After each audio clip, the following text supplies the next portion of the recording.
enfants au Québec, je trouve des fois que peut-être les enfants québécois sont mal nourris, qu'il existe beaucoup de pauvreté au Québec. Mais quand on voit les commerciaux à la télé, des gens qui demandent de l'argent, c'est toujours des gens qui viennent des autres pays. On ne pense pas qu'il y a la misère au Québec. Et pourtant, il y en a. On n'a pas attendu d'avoir des immigrants au Québec pour avoir de la misère. Hein. Regardez, ce matin, je suis allée donner un coup de main dans un organisme de mon quartier là, qui fait ce qui s'appelle un magasin partage. C'est-à-dire que les gens donnent un petit montant d'argent et peuvent faire une épicerie où ils choisissent eux-mêmes les produits, ce qui est bien intéressant. Et selon le nombre de gens dans la famille, ils peuvent avoir un plus gros ou un plus petit sac. Et je regardais qui était là ce matin. Tu sais, je suis restée là pendant 3 heures. Toutes sortes. Donc, des Québécois, comme on dit, de souche, là, qui sont ici depuis plusieurs générations, puis aussi des nouveaux arrivants. Et c'était tout mêlé. Donc, il y a beaucoup de pauvreté chez les nouveaux arrivants. Ça, c'est un fait, on le voit à Montréal. Mais il y a des quartiers à Montréal où moi, j'ai travaillé il y a longtemps, un peu dans le sud de la ville, centre-ville, Hochelaga-Maisonneuve, Pointe-Saint-Charles. Quand j'ai commencé à travailler dans ces quartiers-là dans les années 70, il n'y avait pas d'immigrants. Et c'était la misère noire, la grande pauvreté. Donc, il faut faire attention de ne pas dire pauvreté égale immigration.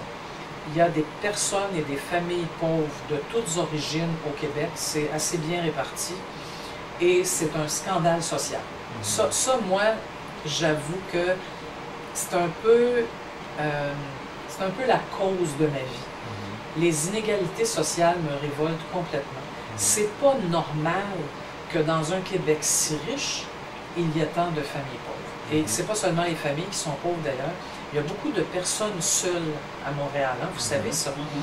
Et parmi ces personnes seules, il y en a qui sont à l'aide sociale, parce que ce sont des gens qui ne sont pas en mesure de travailler, ils ont toutes sortes de problèmes de santé physique et mentale, qui sont tellement pauvres, tellement démunis, tellement seuls, c'est pathétique. Et les gouvernements ne montent jamais les prestations à l'aide sociale parce qu'ils disent qu'ils ont juste à aller travailler. Oui, mais quand on a des problèmes de handicap, de santé physique, santé mentale, tout ça, c'est pas vrai que les employeurs nous embauchent. Il est dur le marché du travail aujourd'hui. Il faut performer à 150 %. Il y a des gens qui sont pas capables, juste pas capables. Fait qu'il faut avoir un peu de respect pour eux. Puis moi, je pense qu'il faut leur donner assez d'argent pour vivre. Là. Femmes internationales et mode éthique, ils m'ont invité les 2 premières années de la parade de mode et mode éthique pour faire les MC de cet événement-là. C'est quoi équitable? Eux, il y avait un principe équitable. Mais c'est quoi équitable?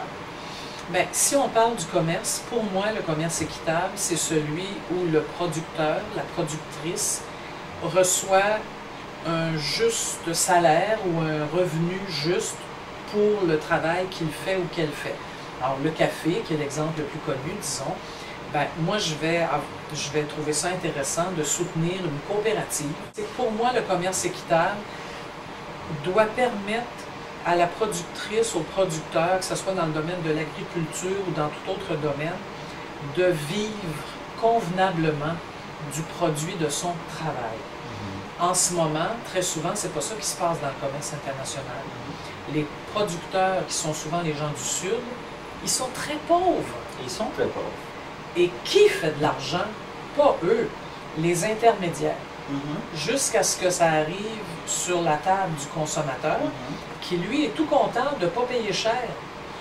Il ne paye pas cher, mais il ne se rend pas compte qu'en ne payant pas assez cher, finalement, il défavorise la petite productrice, le petit producteur agricole d'un pays du Sud.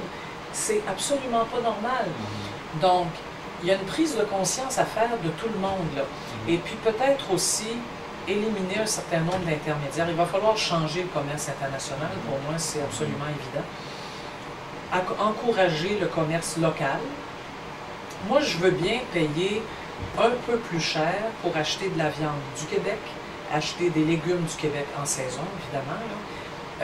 Même si je vais peut-être donner un petit montant additionnel, mais je vais encourager des gens ici au Québec qui essaient de se créer des emplois, là. Puis en plus, écologiquement, c'est bien mieux d'acheter local que de faire venir des produits de l'autre bout du monde, alors qu'on a les mêmes produits ici. Bon, dans le cas du café, des bananes, des kiwis, des oranges, on n'aura jamais ça au Québec. On le fait venir, c'est normal. Mais moi, quand je vois des pommes arriver du bout du monde, alors qu'on est un des plus gros producteurs de pommes au monde, je trouve ça ridicule. Cette semaine, j'ai eu l'exemple que j'étais allé chercher un pot de yogourt que j'aime beaucoup. Il y a une marque en particulier, et les produisent pas loin de Montréal, et ça coûte 5,49 pour un pot. Okay. C'est scandaleux de payer ça pour un pot de yogourt, quand ça existe dans les marchés des autres pour $1, $2, $3. Mais c'est celui-là que j'aime, alors je le paye. Après de l'avoir payé, je me sentis coupable d'être en train de promouvoir ces sortes de prix en les payant et justifiant que ça existe. Et j'ai mangé mon yogourt, mais j'ai dit, à partir de maintenant, je ne mangerai pas de yogourt à 5,49 $, que ça peut coûter un repas au complet en centre-ville dans un restaurant, pour quelque chose qui est produit ici, pas loin de chez nous, et que c'est si cher que ça. Je le trouve très cher. Mais là, la question qu'il faudrait se poser, parce que je ne sais pas, vous n'allez pas dire dans l'entrevue quelle est la marque, là, pourquoi est-il si cher? Il doit y avoir une raison. Est-ce que c'est un petit producteur artisan qui ne fait pas suffisamment de volume, donc qui est obligé de vendre plus cher parce que sinon il ne peut pas arriver? Ce qui serait intéressant dans votre histoire, c'est que vous alliez chercher plus loin. J'ai envoyé un email à la compagnie en disant exactement que ces journées-là, il y avait la moitié en vente à 2 $, et que lui, qui était à côté, restait à 5,49 $. La différence, c'était les contenus gras. Tant qu'une était 0,1% et l'autre 0,8%. Mais ça ne me justifie pas payer 3 $ de plus pour quelque chose comme ça. Une marque très connue et fait industriellement. Ah. Mais pour retourner au café. Non, c'est pas normal. Pour retourner au café, je vais vous conter une bonne histoire qui m'est arrivée l'année passée au Venezuela. Parce que des fois, on essaie d'aider les producteurs. Mais il y a des pays tellement corrupts que c'est impossible d'aider les producteurs. J'étais dans un pays producteur de café et j'ai voulu un café. Mais le gouvernement cachait l'accès au café pour être capable de libérer les prix plus tard. Alors j'ai acheté 1 kilo de café dans les marchés noirs pour 200 $ US. Parce que je voulais avoir mon café et j'étais capable de me les payer. Mais au Venezuela, à payer 200 $ US pour un kilo de café, parce qu'on le veut vraiment, c'est le salaire d'une personne d'un mois. Mais en ce moment, au Venezuela, il n'a pas de sucre. C'est caché, Venezuela produit du sucre. Mais ils vont libérer les prix. Alors pour les gens qui vont exporter les sucres vénézuéliens que je peux acheter ici pour 1 $ le kilo, même les cafés vénézuéliens je peux acheter pour 3 $ un kilo, comment je justifie aller chercher des autres produits? Parce que ça dépend, vous avez dit, on paye moins cher ici, mais 8,99 $ pour un pot de café bleu dans un supermarché, je trouve ça scandaleux quand au prix, honnêtement, au Venezuela, ça aurait été 10 sous. S'il n'était pas caché par le gouvernement. Pourquoi 8 $ et 10 sous, c'est le moment que ça rentre au port de Louisiana et ça commence l'intermédiaire. C'est ça, exactement. C'est ça le problème. Quand est-ce que le producteur il va faire de l'argent équitable? Je ne sais pas. Je suis d'accord avec vous là, qu'il y a tellement de choses à repenser dans tout le commerce là, de toute façon. Et les intermédiaires, on le sait que c'est là qui se fait le plus d'argent.